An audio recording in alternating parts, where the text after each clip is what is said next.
আজ 24 তারিখ 2023 সালে। আজকের এই 24 তারিখের দিনটা ছিল বৃহস্পতিবার। আমার মেয়ের এক্সাম ছিল। আব্বু ওকে স্কুল থেকে আনতে যায়। ওই সময়টাতে আম্মুর সাথে আমার থাকার কথা ছিল। রান্না করতে একটু দেরি হওয়াতে আম্মুর কাছে যেতে একটু দেরি হয়ে যায়। তখন আমার আম্মু অনেক অসুস্থ, বিছানায় ছিল।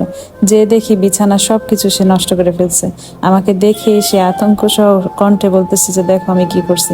আমি বলছি আম্মু তুমি টেনশন করো না, আমি সমস্ত কিছু পরিষ্কার করে দেবো। আমার আম্মু অনেক বড়সড় একজন মানুষ ছিল। ওই অবস্থাতে তাকে আমার একাই নাড়াচাড়া করা লাগতো। বিছানার এক পাশে এনে তাকে আমি সমস্ত বিছানা কাপড় টাপড় চেঞ্জ করে তাকে পরিষ্কার করে দিলাম। সারা দিন সে একটা কথাই বলছে, আমাকে ওয়াশরুমে নিয়ে যাও, আমি ওয়াশরুমে যাব। কিন্তু সে 3 মাস যাবৎ বিছানায় সমস্ত কিছু করতেছে। মানে এলো কথারই কথা বলতেছে, কথার কোনো ভাঁজ নাই, কোনো ঠিক ঠিকানা নাই। সারাদিন আমি বুঝতে পারি নাই আমার আম্মুর যে চলে যাওয়ার সময় হয়েছে। আমি রান্না করে নিয়ে গেছি, রান্নাটা পর্যন্ত খায় নাই। বলছি একটু পরে খাবো, একটু পরে খাবো করতে করতে বললো যে আজকে আমাকে ওষুধ দিও না, আজকে আমার ওষুধ খাইতে মন চাইতেছে না। মানে এই ভালো কথা বলতেছে, এই আবার এলো কথারই কথা।